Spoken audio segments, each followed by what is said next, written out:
GC post-game lobby where I am joined by Trouble and Brokenblade. After we got a really nice interview, I feel like, with Caps and with Jankos, who were the longest standing members of the team, but now we also get to talk to one of the newest members of the team. Vivi, first up, congratulations. Thank you, and thanks for having me as well. No problem at all.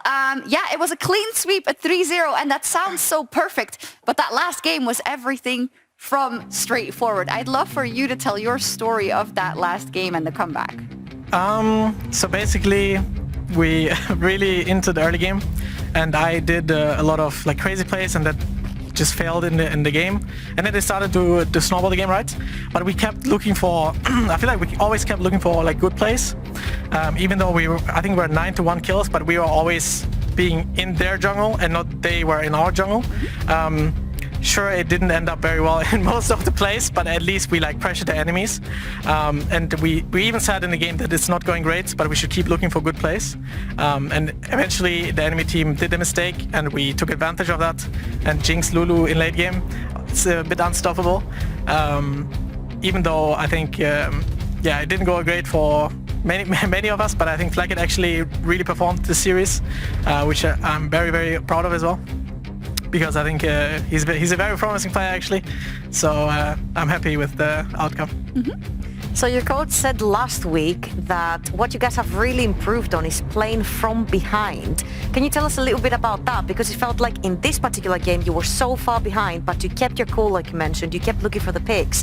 What has changed in the mentality? So the reason why we were so far, or like why we were bad at playing from behind is because most of the time we are just ahead. So it's like, I think in scrims even we had like a 80%, 70% kind of win rate. So we are not always behind. So we always had to work on, because also our stage games before in the regular season, when we lost in a very, very hard kind of way. It's where we just got stomped, and we wanted to fix that. And I think we kind of did. Even though I think, sure, if Vitality played better, they could have ended the game. But I think we did play well from behind, considering how well we were. Good to know. One of our big focal points coming into the matchup was the top lane matchup, Brokenblade, you versus Alphari, because both of your teams love to play around you, right? You get a lot of jungle attention. Your picks are just more interesting than I would say than many other top laners who maybe go the safe route. How much do you think it was down to like the individual level of skill between you and Alphari, or was it more kind of the big picture? I mean, definitely it was a very, very interesting matchup because I like to play against people who challenge me. And I think Alphari is especially a player who challenges me as a player, at least, because he's very similar, I feel like, in terms of how we view the game and play the game. So, but I think today I was the one outperforming him in most matchups. I think the last matchup he actually played better than me in terms of laning and map play. But I'm also glad that my team also played well around me. I think we had good communication. The first game we had like a little, we got dove there, but I think other than that we were playing really well around top set. And the second game, Jax, obviously. Yeah. Actually, it's a very funny fact. Alphari actually kind of showed me this kind of pick with this item build. Whoops. And me using his pick against himself. And actually, like I think I had like 3 solo kills that game. It feels good, you know. Yeah, solo kills always feels good. I'm sure it feels even better when it's in a competitive game. When it comes to kind of your journey so far with G2, obviously this is the first time that you stepped into a new system, right? Completely new players, completely new coaching team, a team that maybe plays differently around you. How much do you think you've evolved as a player, and where do you think you've improved so far? I mean, it's definitely really, really fun to be playing under a big organization. Especially with Caps and Jankos, who are already on the team, right, for a long, long time. And they have won many more championships than I did, for example. So I'm definitely learning a lot with how they just react to things, not necessarily gameplay-wise, but as a player, as a human being. I think Jankos, for example, is you can really look up to him as a player, as a teammate. And I think he can lead the team very well. Even though, he does have his jokes, right, which is funny, but when he needs to be serious, he is serious, and you can really learn from the way he just reacts, you know. What would you say is the thing that you have developed the most in your time in G2? I'm not really sure. I think the reason why even G2 wanted me in the first place is because I was evolving to a good player already. And I think my job is to just be better at the things that I was already doing great. And I think that is also taking leadership, just like Jankos at certain times, because you can't always expect one guy to always be there, always be upping up the mood in the team. I think I'm kind of like I bring in good vibes, you know. So I think that's also very important. And for gameplay wise, I think just being always on top of the game, you know, and playing as many champions as possible, because I think for me at least, it's really annoying to play against players like that ban a lot of stuff or like play a lot of stuff. So then they would have to ban a lot of champions to be playing against it. And I think I'm that type of player. And yeah. I gotta say, like, as someone who covers the game and whatever, it's always cool to see, because there are categories of top laners, there are categories of mid laners, people that go for these different picks or not. Do you think the fact that you're willing to go for this, you've always done this in your career, will be something that will help you not only in these playoffs, but as you continue to grow, maybe go to international tournaments? I mean, for me especially, at the time at TSM, for example, I learned when to not pick crazy picks, because they can go really bad and you can end up being really useless. And I feel like in G2 now, especially with Dylan behind me, I have him behind me for 2 years as a coach now. This is going to be the second year. But he really can lead me well as well, because sometimes I want to go crazy, but he's like, okay, maybe it's better to just pick Jace or Gnar, you know. So it's always good to have people that like that, you know. And I don't take it offensive if he says, I don't think you should play X pick here, you know, just because it's a bit too crazy. But if it is good, I will pick it, and my team trusts me, because I think nowadays I can take the leadership if I play those champs and perform with it. But I also need to know as a player when it's too much, you know. Mm-hmm. I feel like it sounds like it's a very healthy team environment, and especially when you're slotting in 3 brand new players and you only have Jankos and Caps remaining behind, right? As Brokenblade said, there's only so much Jankos can hype everyone up, especially when things are going wrong. But it seems like even in the losses, even when playing from behind, if you can manage to keep like a very stable mentality and see how you can win the game, and I think that's what G2 did, especially in this game number 3. It shows that everything's possible. That's true. I did hear right before that you said that Jankos sometimes gives you a hard time. Oh yeah, I mean he likes to mess with me, and he also likes to mess with Flaggett. Okay. And but I know from his heart that he means the opposite from what he's saying. So in the end, I'm not taking offense again. I mean, we have a really good environment, I think, and I really like it. I have fun every day, which just makes everything 10 times better, I feel like. Yeah. So. Obviously. And no, we know that he's always joking around. Speaking of Flaggett, though, he is the Kia player of the series. Flaggett is the Kia player of the series with 45% of the votes.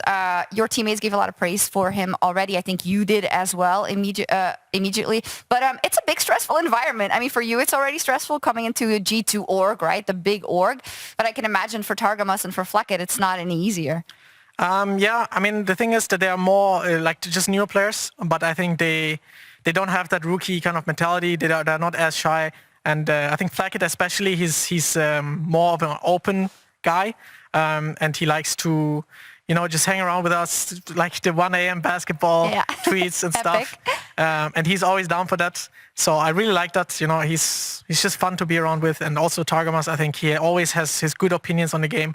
He also plays a lot of champions actually, and he can play them really well. So I'm just very happy with the teammates that I have, and also the coaching staff. And even the normal staff. I think everyone is like, they're doing great. So I'm very happy. I also had a peek in your player room before, and there were a lot of good snacks, healthy snacks. That's important. I think that's an underrated part of the whole shebang. So this does mean, Trouble, that we're going to say goodbye to Vitality. Obviously, with everything that went on in terms of, you know, the roster, the super team moniker, this and that, I feel like there was improvement at points, but it just fell short in the, unfortunately, most important game. I feel like, one, we have to commend you too for playing like absolute beasts today, because I don't think that anyone expected this series to be a clean sweep 3-0. You voted for Vitality. I did go 3-1 Vitality, because I believe versus the when I saw them versus the Excel series, I'm like, surely they're warmed up, surely they've got something up their sleeves, right? And not offers Brokenblade, but I was expecting you'd bring out an Akshan and get clapped, but it wasn't the case, you know? Jesus. I'm just kidding you know that. No, but honestly, Vitality looked good, but they didn't unfortunately look as good. And as we know in EU, I think teams massively step up when it comes to playoffs, and especially when they fall through the lower bracket and they know it's their last chance. This is where you see true leadership and true veterans and true rookies coming online. That's, wow. So we didn't see the true veteranship. I'm sorry, on Brokenblade. Vitality, I didn't mean apparently.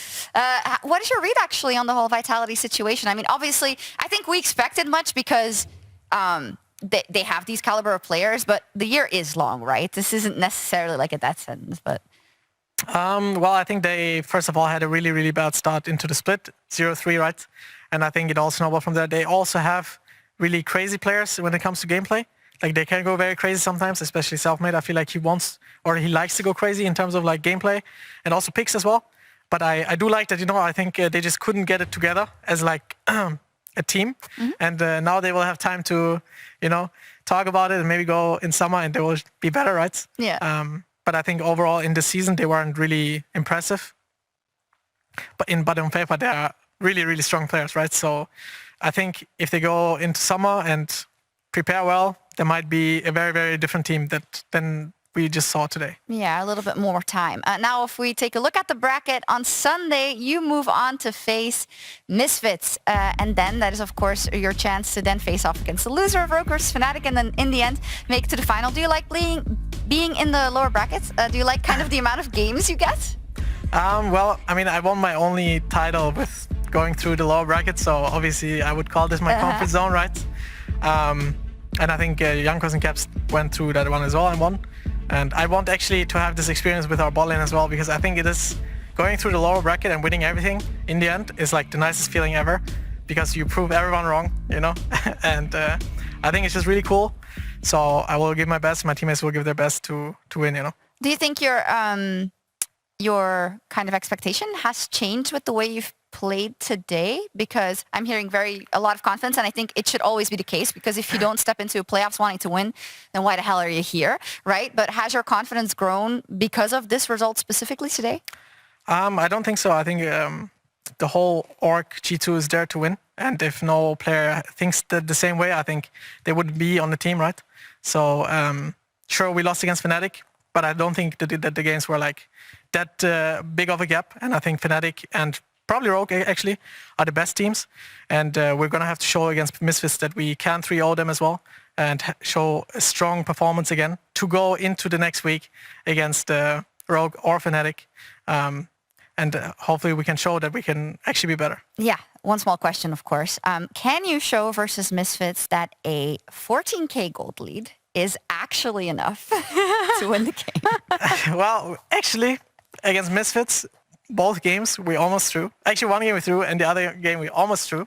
But we got ahead, right? Which is a good first step. And if you get ahead, I think, against Misfits, if I'm not wrong, I think they are one of the teams, maybe the team that is behind the most as like the remaining teams. So I think if you get ahead in the early game and we stay calm, and I especially take care of BTO, and I think we're going to be fine, especially with having Caps on the mid lane, right? I don't think that someone like BTO can outperform him every single game. So I'm very, very confident in our team and also Caps, right? Mm-hmm. So, yeah. Yeah, Trouble, what do you think about that match? I just love the way that I'm hearing Vivi talk about like Jankos and Caps. That's because sweet. They are the veterans in the team, and you show just so much respect and belief towards them and what they can do in game. It's just really heartwarming to hear. It's great indeed. We're going to let you go quickly. The only thing we still need to ask about is Rogue versus Fnatic, which is tomorrow. Trouble, I'll let you go first. Two best teams in the LEC right now. Which way is it going to go? Oh, I think this is the hardest one to predict, honestly. Most likely the two teams that are pulling away from the rest of the pack. I think it's really hard to call. It's going to be a 5-game series, but honestly, I don't know. I don't know which way. You know what? I'll give it to Rogue just because of the Malrang early game. And all the fans will vote for Fnatic anyway. So. I think Rogue can win, but Fnatic is in favor. I think Fnatic has really, really good macro right now. Maybe the best in the EU right now. They play really well when they have their champs. So I think if they get the champs that they would want to play coming into the series, they could win. Maybe 3-0 even. But I think if Rogue prepares very well, they could actually take the series as well. So I think it will be interesting to see, especially because we want to go all the way, right? Yeah. So, but I think Fnatic is probably Best macro in the LEC, so EU wouldn't be doomed if they win the split. well. I mean, we're looking to win the split, right? So we'll see. We'll see, indeed. Super exciting. Thank you, BB. It's going to be cool following G2 throughout the lower bracket. I'm going to set up for my selfie. You can say something if you want whilst I unlock my phone. No? Okay. I'm just going to say one more time I was bantering with you. Okay. Your accent is sick. He wants to apologize. Never apologize for the banter. No, but he knows, so it's fine. All right, here we go. We all in position. Yep. Alright. Awesome. That's all from us here tonight. Oh, I always forget. That's all from us here tonight. But you don't want to miss tomorrow. We'll be deciding the first finalists for the spring season between Rogue and Fnatic. Until then, bye-bye and have a great night, guys. Bye-bye.